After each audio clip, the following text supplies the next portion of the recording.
United States of Lead is an informative podcast that may contain sensitive material and the occasional F-bomb. Listener discretion is advised.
Welcome to United States of Lead, a podcast about crime, mental decline, and the history of lead poisoning.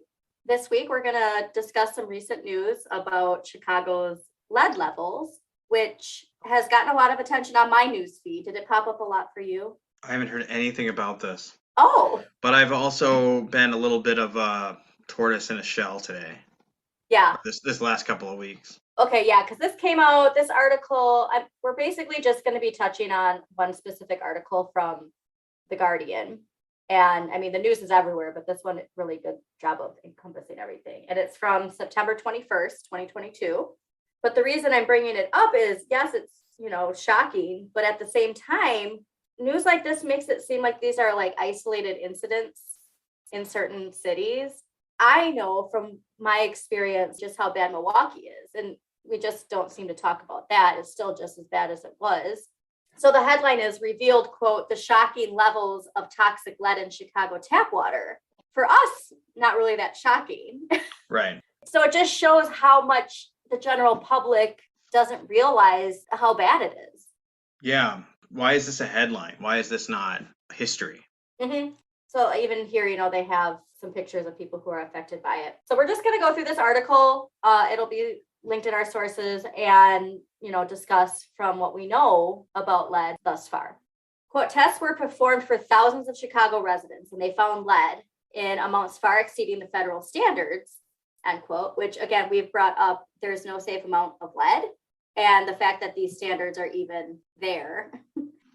So 1 in 20 tap water tests performed for thousands of Chicago residents found lead. And like we said, it was above the government limits. And again, the government limits are still kind of high. So that just shows how bad it is.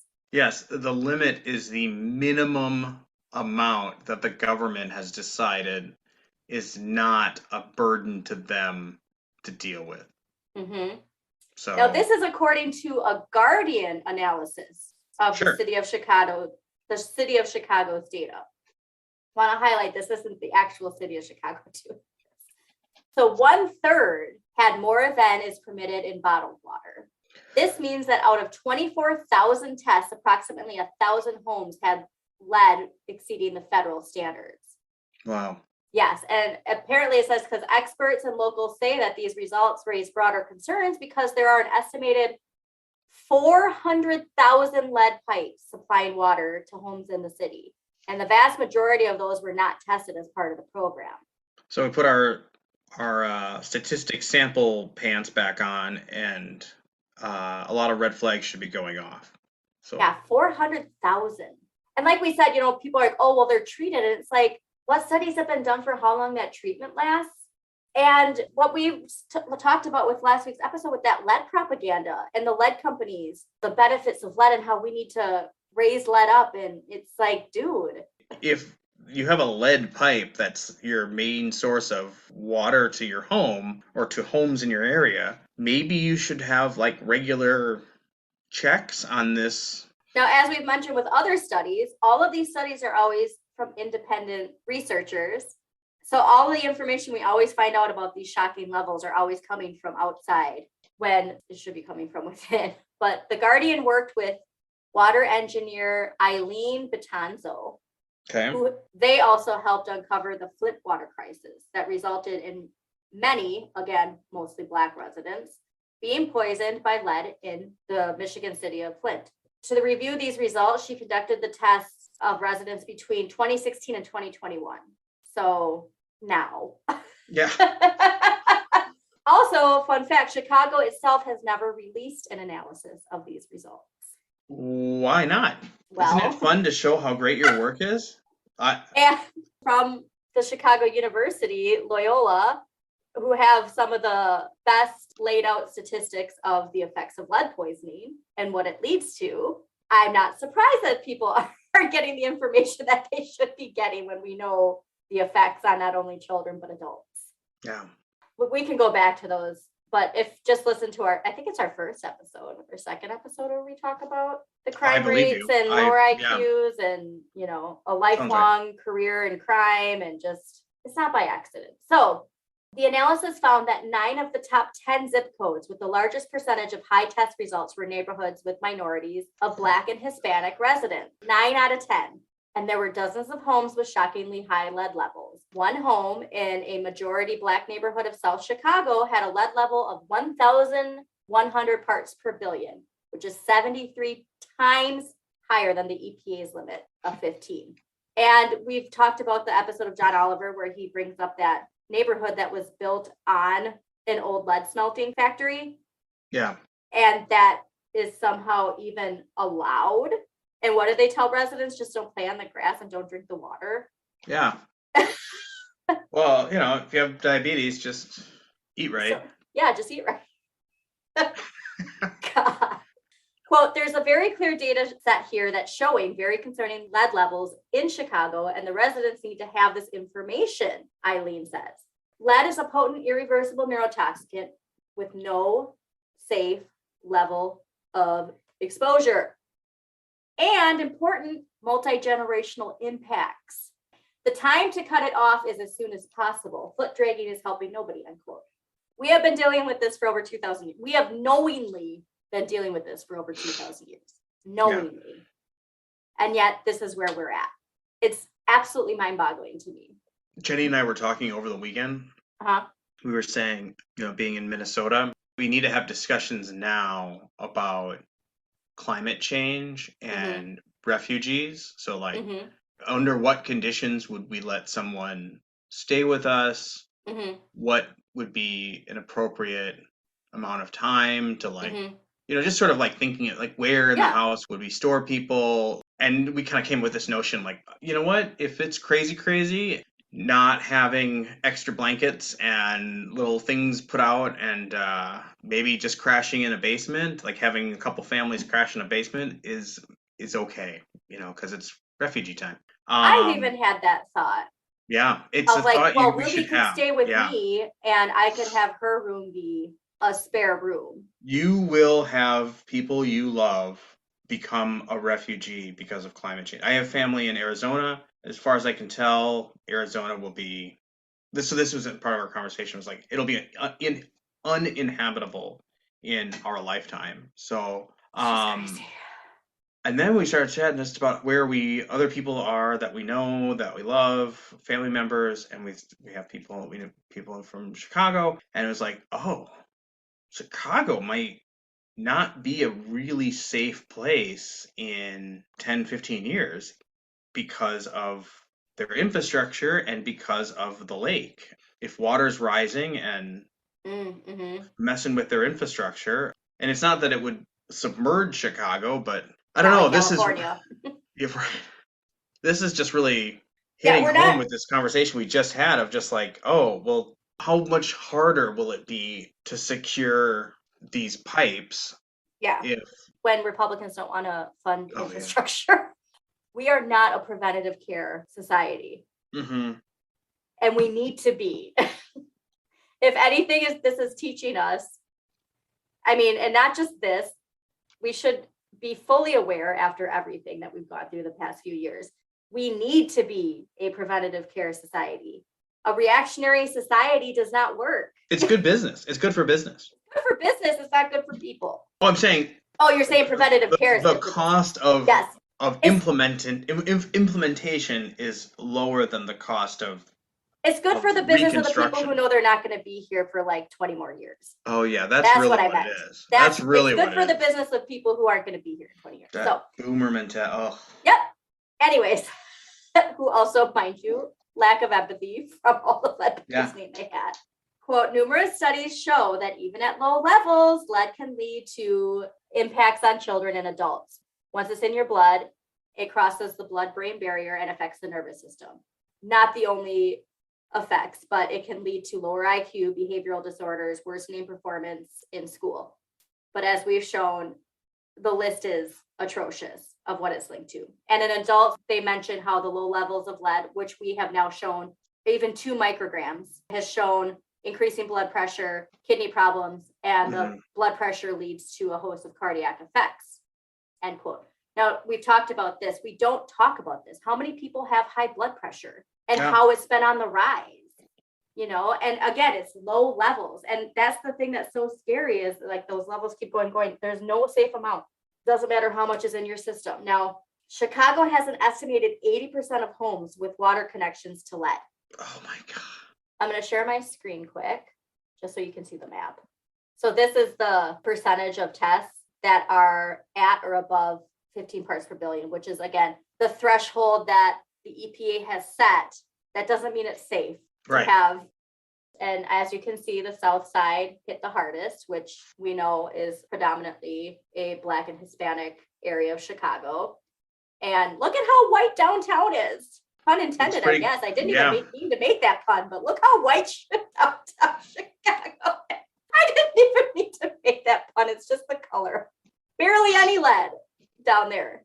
What's interesting too is there's this little part on the bottom of the south side that they barely have any. So as you can see too, these chunks, this shows that they have replaced in certain areas. They've put effort into certain areas. They've put effort into certain areas to remove the pipes. Now, in May 2021, Chicago's mayor condemned previous mayors for, quote, kicking the can down the road and failing to deal with the urgent need for pipe replacements. As of this month, only 180 of the city's almost 500,000 lead pipes have been replaced, end quote. There's not a lot of money going into infrastructure. And as we've also mentioned, the rollback that happened during Trump's administration for what's considered appropriate levels, education needed in certain jobs, the propaganda that's still happening, especially with firearms and construction. And I don't believe that this isn't intentional. Like, this is all intentional because people do know what the side effects of lead are. And it is good for business of their pockets to keep people continuing in the cycles that they continue in because it is profitable.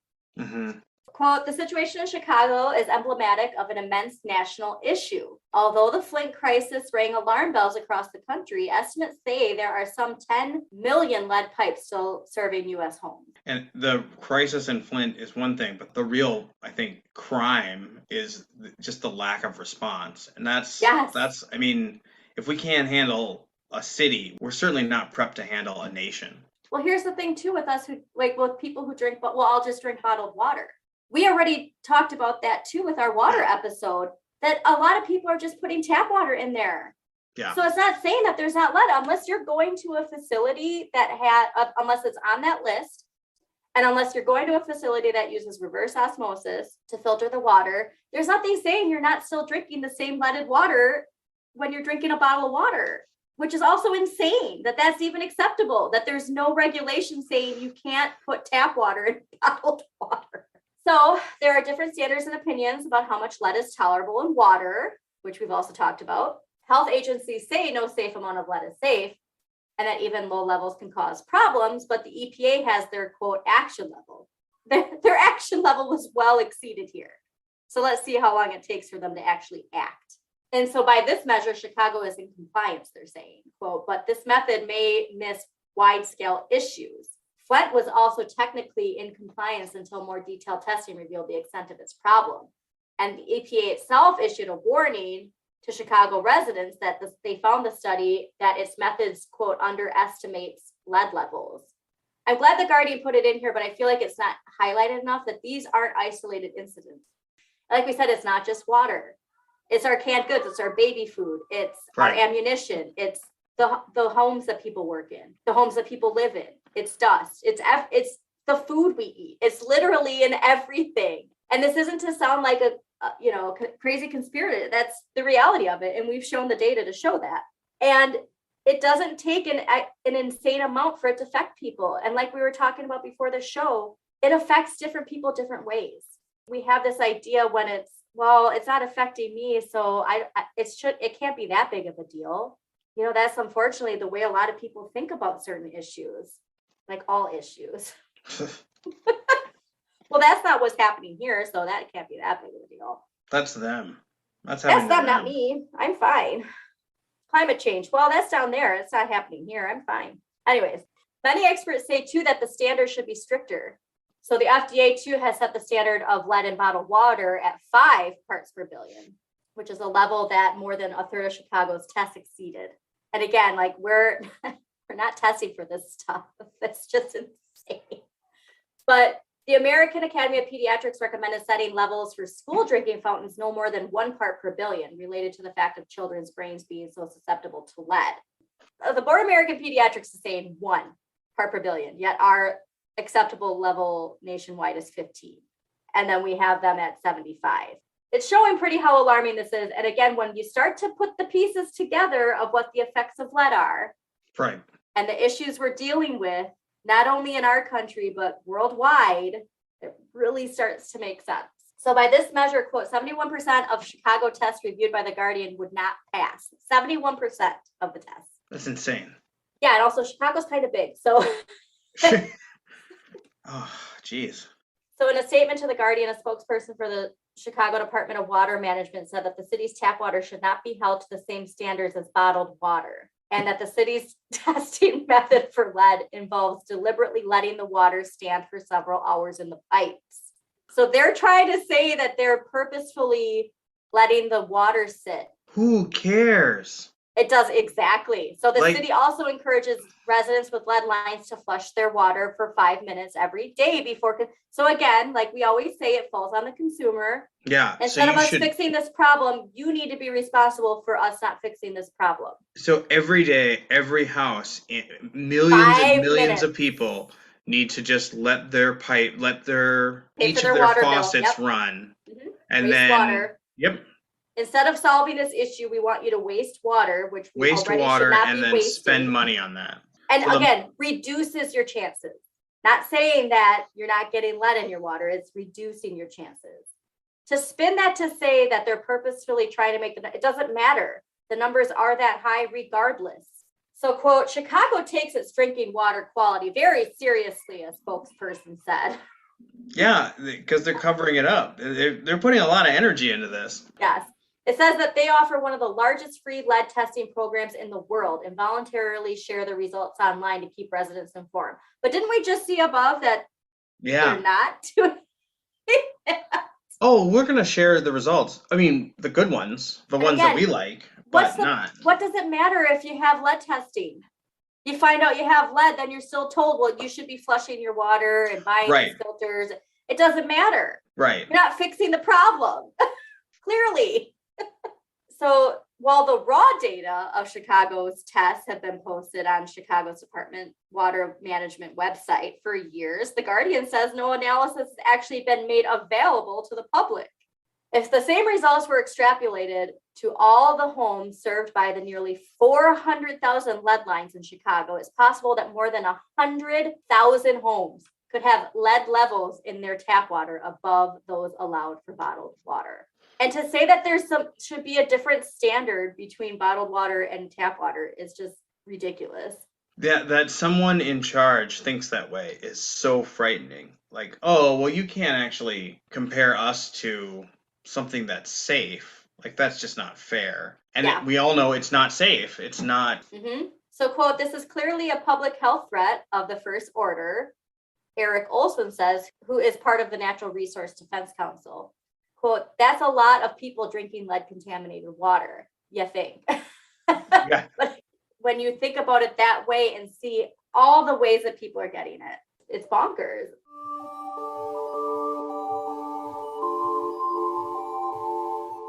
The Guardian says that several years ago, the city started to encourage people to take 3 samples of their own water and send them to the city for analysis. And those who tested were located all across the city and ranged from former daycare workers in Northwest Chicago to an electrician on the South Side.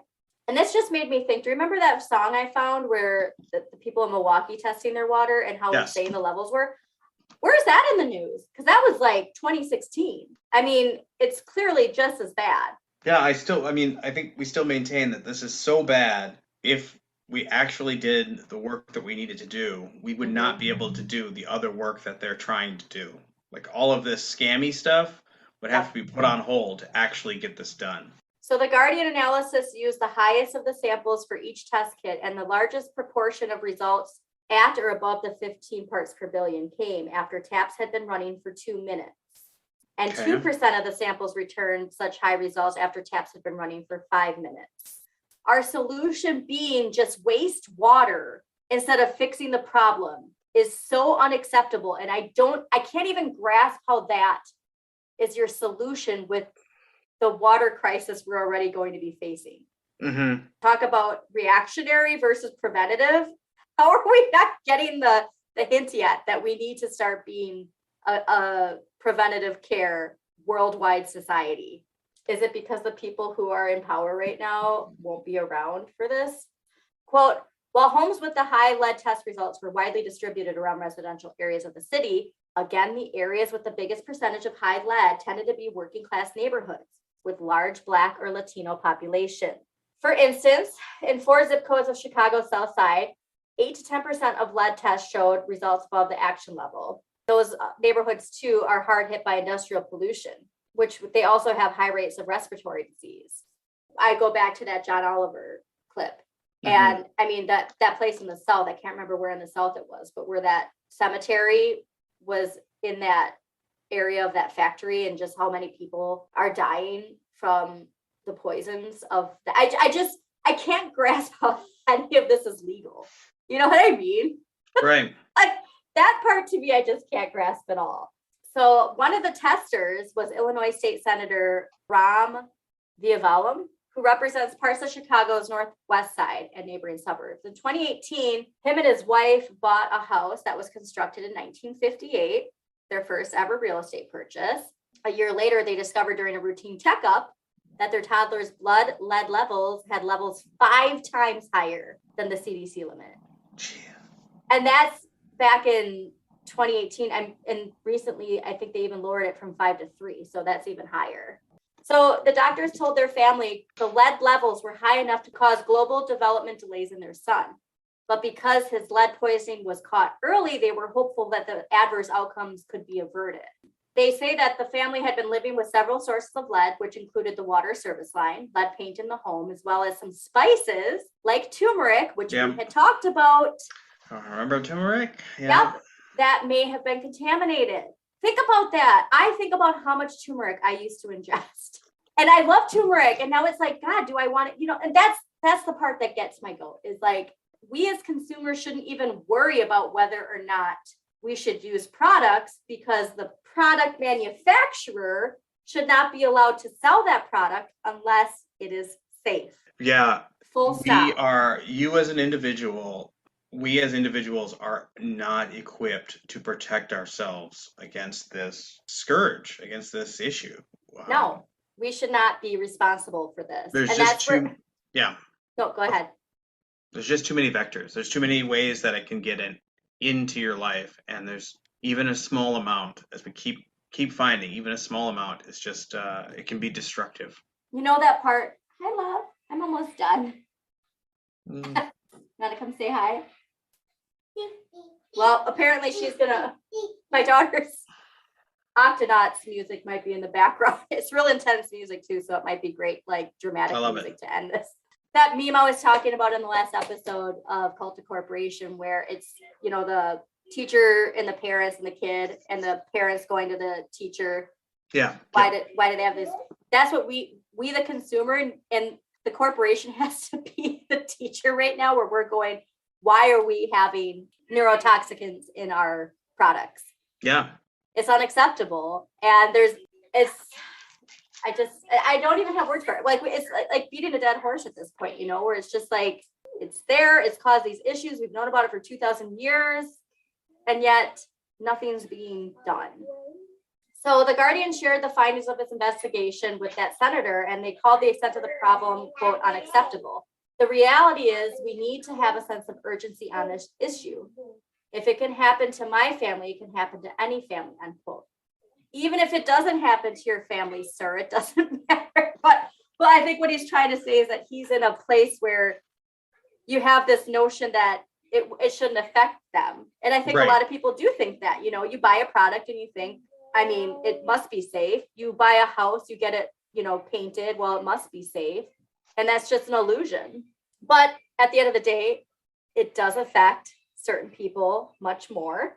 And those are Black and Hispanic people who live in impoverished areas, but nobody's safe. Right. That's the biggest part about this. What's going to actually be done about it? I have to go potty. Oh, you have to go potty? Hold on 1 second. All this sled talk makes her have to poop. 1 second. Don't turn it off. I'm not turning it off. Okay, so the Guardian has a section called, quote, pathetic pace of change, which I think needs to be the new slogan for the year on every issue. So, quote, progress towards replacing these pipes has been glacial. In September 2020, the mayor announced plans to replace 650 lead pipes by the end of 2021 and continue increasing that number. But so far, the city hasn't even come close to hitting that target, end quote. And as we said above, it's 400,000 pipes. What 650 out of 400,000? And where were those? Pathetic. Yeah, and where were those pipes replaced? Well, we saw that lovely infographic of where clearly those pipes were replaced. I gotta say, I do want one of these jobs. I am really jealous that someone can have that level of incompetence and still get a paycheck. Yep, and here's why. Because she estimates that the total cost of each pipe being replaced could run as high as $30,000. It's not that, oh God, there's another one of those Americans for Prosperity ads. I swear to God. You are wasting your money, people. Anyways. Yeah, never gonna happen. But like you said, we can't afford to fix this. And we could afford to fix this. The companies who are responsible for the amount of lead that we're exposed to don't have an extra special tax. You're going to tell them that they can have these products. Well, there should be a high tax to allow for producing those products. Full stop. Bottled water, ammunition, canned good liners, all that stuff. There should be then a special extra tax for those people. If this was happening to your children and you had the power to just change it, you would. And they did. They clearly did. That's why downtown is so great. And this was happening there. Yeah. One of the biggest things too, like with the developmental issues with kids, a lot of this stuff, you can have severely high lead levels and not even know it because you just don't understand that these are effects of lead. And if your kid is not in that age range of infancy to 2, you're not getting tested for this. Your kid's getting diagnosed with ADHD and that's it. And okay, well, shoot. There's so many issues, like I said, that could be linked to this, and we're just not testing for it. And this is why we're not testing for it. Exactly. I'm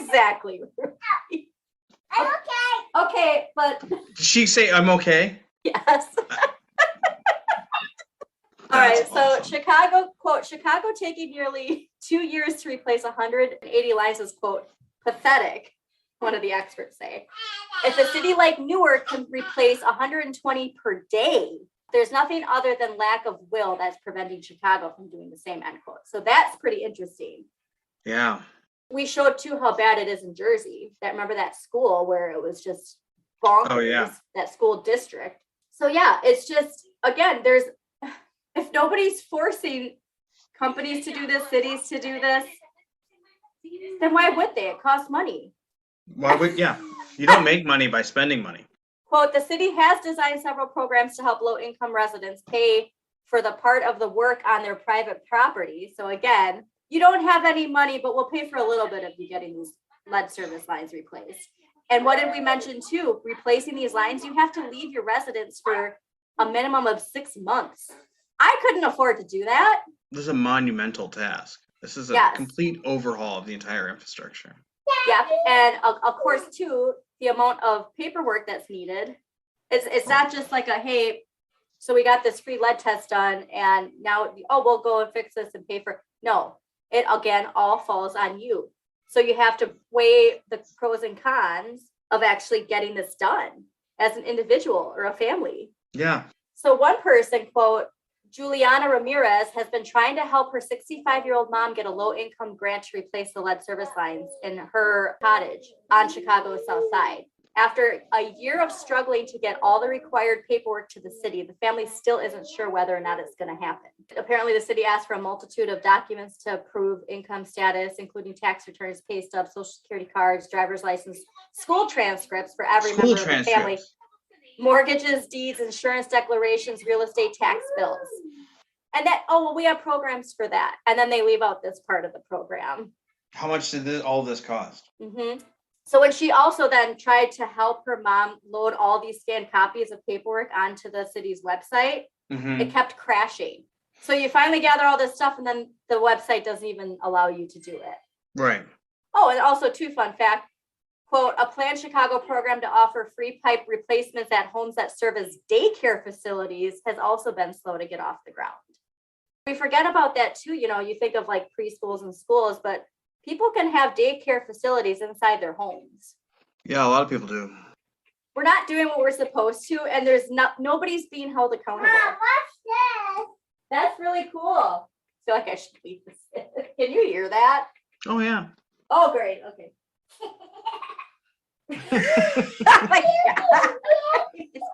And like I said, I don't know how long we would have been living where I was living. Right. It's just that she was due for that test. I had to take it. I did just get her levels tested again too, and she's under 2. And that's another thing too, is now they didn't even show her level. They just showed it was under 2. Yeah, I keep going back to my mind. Like, I don't want to know the benchmark. I want to know the results. Why are they hiding that results? And it's just it's a power play. Like, they don't want to actually tell you or bring you in on the secret information that they're holding. Well, because at the end of the day, they are all fully aware there's no safe amount of lead that's safe.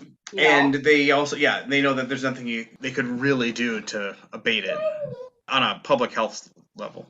Mm-hmm.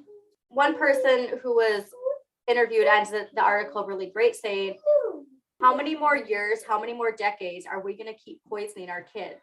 Yep. And not only our kids, but these kids become adults. Adults get exposed through their work. It's a lot of working class people who are getting exposed, getting a lot. And again, these side effects that you're just thinking are just a result of your genetics or whatever, gout, high blood pressure, kidney disease, ADHD, lower IQ, memory. I mean, it's the amount of effects linked to this is so atrocious. We just ignore it. So yeah, that's it. I hope that there's more that comes from this, because I mean, it really didn't from Flint. That was really shown as this isolated incident. So many of these side effects are things that we can, quote, deal with. And they show that there's action levels for a reason. There are people in power who deem a lot of these side effects as things you can just deal with. Yeah, well, it's something you're going to have to live with now. Yep. And even when it's not that, it still doesn't matter, because we see in Chicago, we see in Flint, we see in those areas down in the South. So it's about time, again, like we as the consumer and we as the voter, we really have to be taking a look at this. We have to start holding the people accountable. Corporations, politicians, ourselves as well, because there's plenty of us too that brush this off as not a big deal because it's not affecting you personally. And guess what? It still might be. Mm-hmm. You go to the doctor and you have high blood pressure and they can't figure out why. Let's talk about lead more in our society and start holding corporations accountable, for the love of God. Where are leaders leading us? They're not. We're just running in circles. Do you ever see this discussed? Field. Yeah. Ever. 100,000 homes in just the sample. 400,000 lead pipes in just Chicago, in the Chicago area alone. Yeah. And those are connected. Those are all interconnected. How many of those are going to apartment buildings that affect hundreds of people? Mm-hmm. Yes, and this is just one part of the exposure issue that we've shown. It's everywhere. And like we said, our lead level is on the rise. And that's why we're seeing now too this rise of these pro-lead organizations. Oh, and God. Yeah, I spent a little time on that website. It was just nuts. Yeah. And trying to say how there's benefits to it. And again, lead ammunition, like we definitely do not talk about that enough, especially with, these mega followers. They are just constantly exposed. Lead. And the psychosis and hallucinations we already know from leaded gas. So anyways, obviously we could go on and on, but that's all the time we have for this week. And tune in next week while we discuss more atrocities in our society. Thanks, everybody. Thank you for tuning in to United States of Lead, hosted by Andrea Elizabeth and Paul Kramer. Just a quick disclaimer, Andrea and Paul are not experts in lead poisoning. We do ask that you check our sources and read up a little bit more on your own. Thanks again for listening.